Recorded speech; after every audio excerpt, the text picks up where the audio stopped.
नमस्कार। स्वागत है आप सभी का हमारे इस विशेष पॉडकास्ट में, जहां हम जीवन के गूढ़ रहस्य पर चर्चा करने जा रहे हैं। आपने कभी सोचा है कि हमारा भाग्य कब और कैसे निर्धारित होता है? क्या यह हमारे जन्म के बाद तय होता है या फिर यह पहले से ही लिखा जा चुका होता है? आज हम इसी विषय पर विस्तार से चर्चा करेंगे।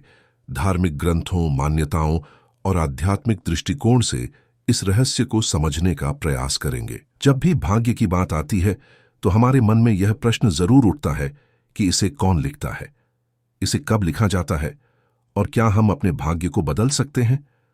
हिंदू धर्मशास्त्रों के अनुसार जब कोई जीव इस संसार में जन्म लेता है तो उसके पूर्व जन्मों के कर्मों के आधार पर उसका भाग्य पहले से ही तय हो चुका होता है। ऐसी मान्यता है कि भगवान ब्रह्मा हर जीव का भाग्य उसके गर्भ में आने से पहले ही लिख देते हैं। पुराणों में वर्णित कथाओं के अनुसार सृष्टि के रचयिता ब्रह्मा जी को यह उत्तरदायित्व सौंपा गया है कि वे प्रत्येक जीव के कर्मों के अनुसार उनके आगामी जीवन का निर्धारण करें। ऐसा कहा जाता है कि जब कोई जीव माता के गर्भ में प्रवेश करता है, तभी ब्रह्मा जी उसकी संपूर्ण जीवन यात्रा को लिख देते हैं।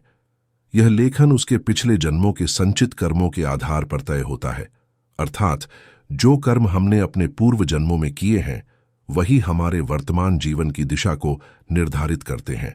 गर्भवास का 9 महीनों का समय केवल शारीरिक विकास का ही नहीं होता, बल्कि यह आत्मा की एक गहरी यात्रा भी होती है।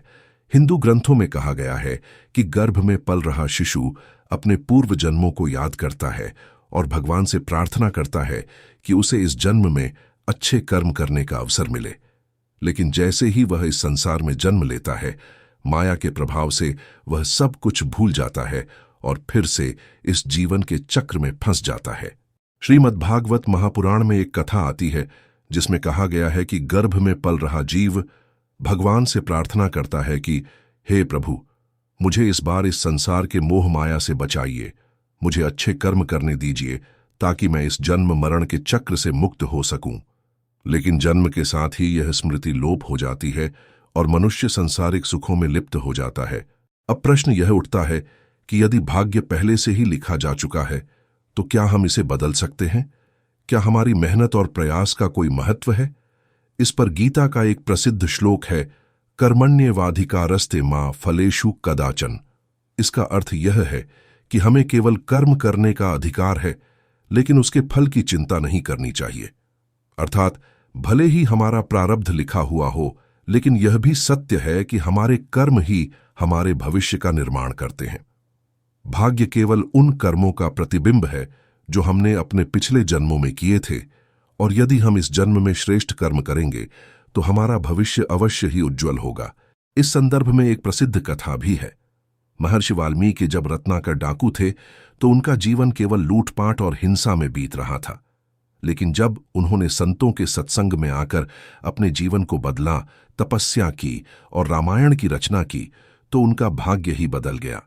यह इस बात का प्रमाण है कि भले ही भाग्य पहले से लिखा हो, लेकिन सच्चे प्रयासों से उसे बदला जा सकता है। कुछ लोग मानते हैं कि भाग्य एक स्थिर सत्य है जिसे बदला नहीं जा सकता, लेकिन यदि ऐसा होता तो महापुरुषों की साधना, उनकी तपस्या और उनके द्वारा किए गए महान कार्यों का कोई महत्व ही नहीं होता। सच यह है कि ईश्वर ने मनुष्य को स्वतंत्रता दी है कि वह अपने कर्मों द्वारा अपने जीवन को संवार सकता है। यदि भाग्य ही सब कुछ होता तो अर्जुन को श्री कृष्ण उपदेश क्यों देते? उन्हें कर्म करने के लिए प्रेरित क्यों किया जाता? इसका अर्थ स्पष्ट है कि मनुष्य को अपने कर्मों पर ध्यान देना चाहिए, क्योंकि यही उसकी नियति को बदलने में सहायक हो सकते हैं। भाग्य का प्रश्न केवल सांसारिक दृष्टिकोण तक ही सीमित नहीं है, बल्कि यह आत्म जागृति से भी जुड़ा हुआ है। जब हम अपने भीतर झांकते हैं, जब हम ध्यान और साधना के माध्यम से अपने जीवन के मूल उद्देश्य को समझते हैं, तब हमें यह अनुभव होता है कि हम अपने भाग्य के निर्माता स्वयं हैं। संत महात्मा हमेशा यह कहते आए हैं कि अच्छे कर्मों और सच्ची भक्ति के माध्यम से मनुष्य अपने जीवन को उच्चतम स्तर तक ले जा सकता है। यह भले ही कठिन लगे, लेकिन यह असंभव नहीं है। संत तुलसीदास जी ने कहा है, कर्म प्रधान विश्व रचि राखा, जो जस करई सो तस फल छाखा। अर्थात यह संसार कर्म प्रधान है और जैसा कोई करता है वैसा ही फल उसे प्राप्त होता है। यह बात हमें सिखाती है कि यदि हम अपने भविष्य को उज्जवल बनाना चाहते हैं तो हमें अपने कर्मों पर ध्यान देना होगा। तो इस चर्चा से हमें यह सीख मिलती है कि भाग्य केवल एक प्रारंभिक दिशा है, लेकिन हमारे कर्म ही वह साधन हैं जो हमें हमारे जीवन को संवारने का अवसर देते हैं। गर्भ में भाग्य लिखा जाता है, लेकिन उसे बदलने का अधिकार हमें हमारे कर्मों के माध्यम से प्राप्त होता है।